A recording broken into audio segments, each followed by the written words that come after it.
Creating costumes in general is always a puzzle. It's a puzzle as to how you can get something that's drawn in 2 dimensions onto a 3-dimensional human while making sure they look and feel beautiful and they can do the job that they need to do. So making sure that we're threading the needle between what was historically accurate and how the modern body and how, especially with singing, can affect how their body moves. It's always been a fun puzzle for me to figure out. I think that's the best part, is finding that balance between comfort, history, and beauty.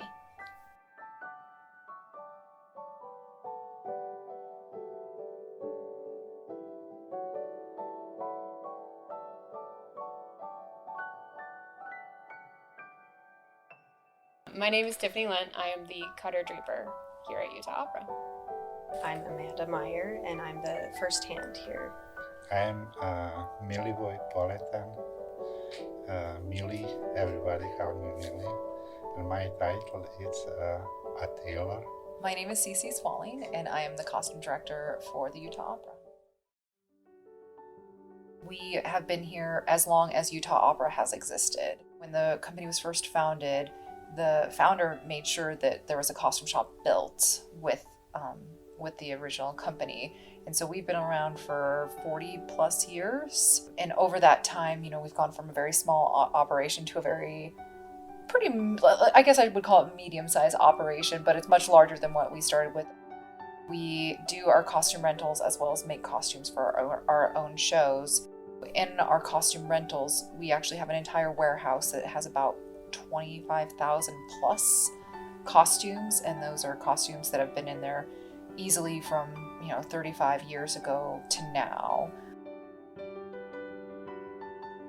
My mom was a theater director, so I've been around theater productions since I was a baby. And I just love costumes, and I was making costumes for my brother and I out of construction paper and felt that I stapled together. And eventually your parents see you struggling. You're like, well, maybe we should get her a sewing machine. I've been working in the costume world professionally for 13 years. I worked in the really small theaters, but I also worked in the Shakespeare Theater Company. I worked at the Washington National Opera, the Washington Ballet. Sometimes I've been a one-woman costume shop, and sometimes I've been third stitcher from the left in the Washington National Opera. And then eventually, after I did that for 9 years, I actually went off to graduate school, and I got my Master's of Fine Arts in Costume Technology and Design at the University of Virginia. It has been helpful for me as the head of this department to be able to talk about, well, I've done every single job in this industry in the costume world. So I have a lot of vocabulary that I can talk to everybody here about and, share ideas and just kind of be on the same level with everybody. I have a Bachelor of Fine Arts and a Master's of Fine Arts in Costume Design and Technology. I graduated in 2013 from University of South Dakota with my master's. Very excited. I've worked in over 10 different states all across the country. I chose to go into costumes because not only do I love beautiful clothing, but I love history as well. And I love being able to work with my hands. And this was a perfect marriage of all the things that I was falling in love with as a kid. And instead of cutting up my mother's dresses, I am now cutting up dresses for, performers. From an early age, I really liked clothing and costumes. Kind of fell in love with it when I traveled to Colonial Williamsburg when I was little, and everybody in costume was just awesome. I did an internship at the U with their costume program there. I did end up going to the U for their design program. I started out as a freelance costume designer and did that for about 3 years. I saw an opportunity to grow my career in what I care about, so here I am. Discovered a love of opera as I grew here. I am originally from Bosnia. School is a little bit different than here. When I start high school, I start automatically have some classes like patterning, sewing, about machines. Automatically I choose to be in the fashion industry.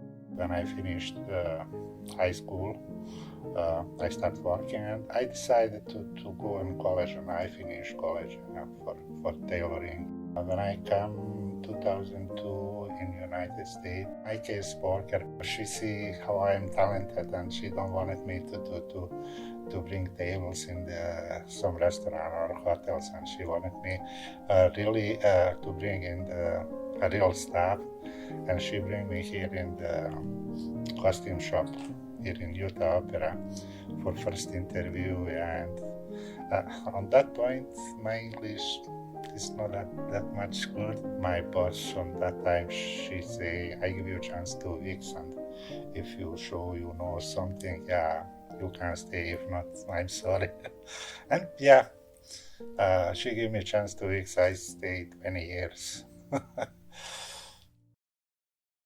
of my favorite shows from this last season, I would actually say, as far as the costumes alone go, was working on Tosca, because we were able to take older costumes and recreate them to kind of give them new life, to update them. We created brand new costumes for our lead actress, and I think that she looked really beautiful on it. It was certainly a challenge because we were dealing with an older rental package that is at least 20 years old. Things over time kind of shift and the colors change, and also what was, in fashion 20 years ago, color and silhouette wise, is not going to be what's in fashion these days. And you always have to kind of cater your design to a modern eye so that they think it's, palatable to their eyes. Taking a second for us all to reconfigure that design and make sure it was concise and that the color palettes made sense. It was a fun challenge. It was a lot of work, but it was a fun challenge for us. I fell in love with the Little Prince opera that we did, where we built all new costumes, all new set. It was so beautiful, and the designer was fantastic, and it just was a way to make this kind of fantasy come to life. It was really, really awesome to be a part of that, and there was a lot of figuring out how we're going to make these things work, because there's so many quick changes and a lot of other fun stuff that's going on backstage. That was just a gorgeous show to be a part of.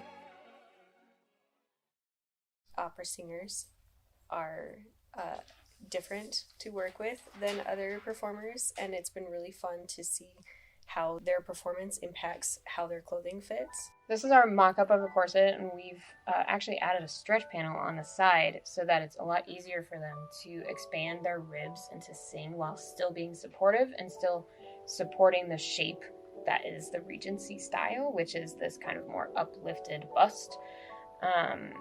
And having bones in at the sides and figuring out where we need to put bones in. We've also added actually a zipper front on this so that they can lace it to their comfort size and be able to, just be able to zip it on and off and not have to have it be a problem later on. And that's why this little tie exists here, to just kind of make sure it stays in where it needs to stay.